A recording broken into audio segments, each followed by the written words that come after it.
Good morning. Good morning. We thank God for blessing us another day that we're able to be here.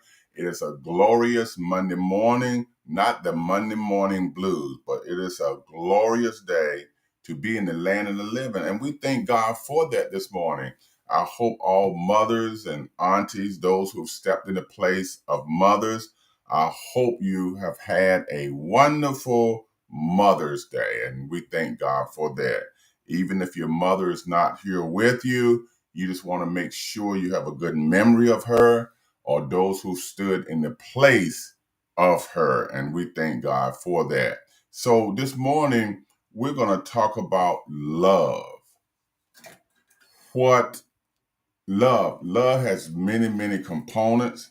And so we're going to talk about that in First Corinthians, the 13th chapter.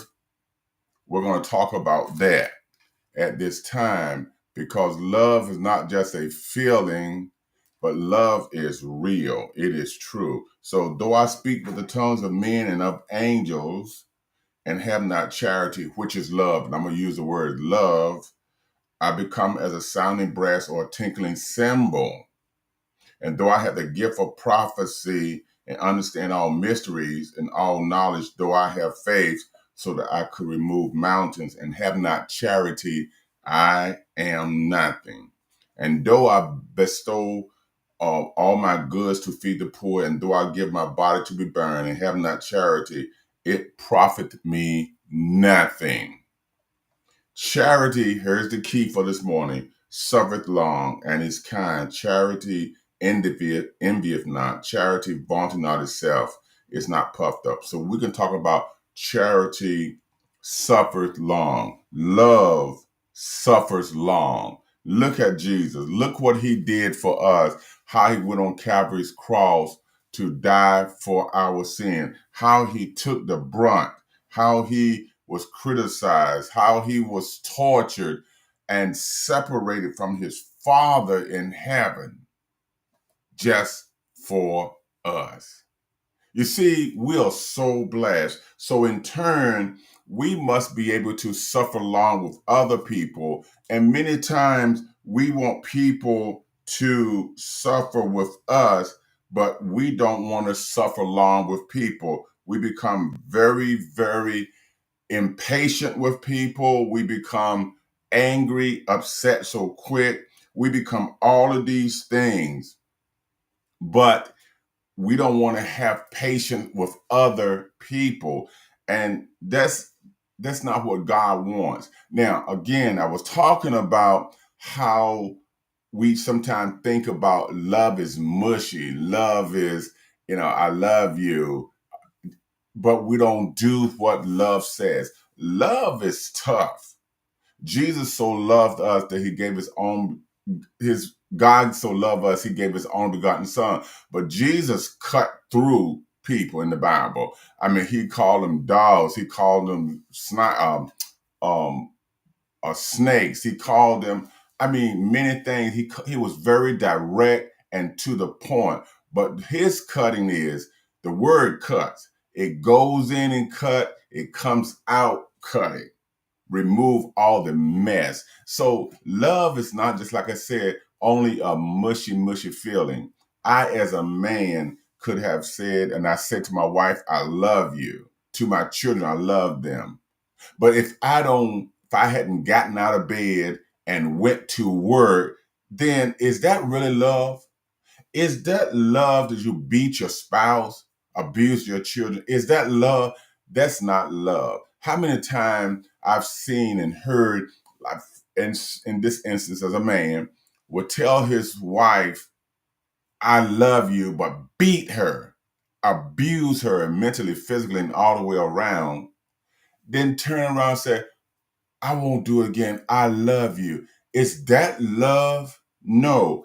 Love suffers through. The love of God suffers through. So on today, as you go throughout this day, as the trials just envelops or develops, as the trials come, can you be patient with that child who's acting up?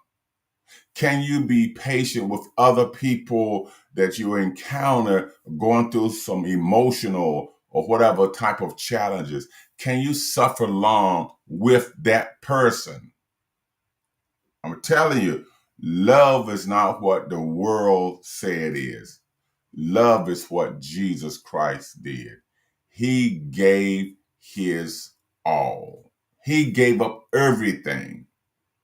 He gave up his throne in heaven. 100% God, 100% man. He left his throne to come down here on this miserable earth and save us. Now, that's love. That is love. So can we imitate to an extent, because we're not going to reach 100% on this earth, but can we represent that type of love? When you are accused falsely, I know what I'm talking about.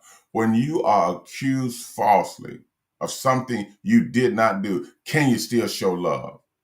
Can you still smile? Because we got to suffer through the persecution. We have to suffer through this and let God avenge us. That's love. Easy talking about, but let me tell you, it's harder to do. But with the grace of God, we can do it. So I would encourage us on today to remind ourselves that love suffers long. Love suffers long. So as we go throughout this day, keep that in mind at home, on our jobs, in our communities, in the schools, that to show the love of Jesus Christ, we're going to have to be able to suffer long. So you have a good day today. Again, a happy Mother's Day, a day after, to all the mothers and those who stood in the place as mothers. And you have a wonderful day, but keep on suffering long. Remember this: enjoy every moment of every day to the fullest intentionally. Have a great day.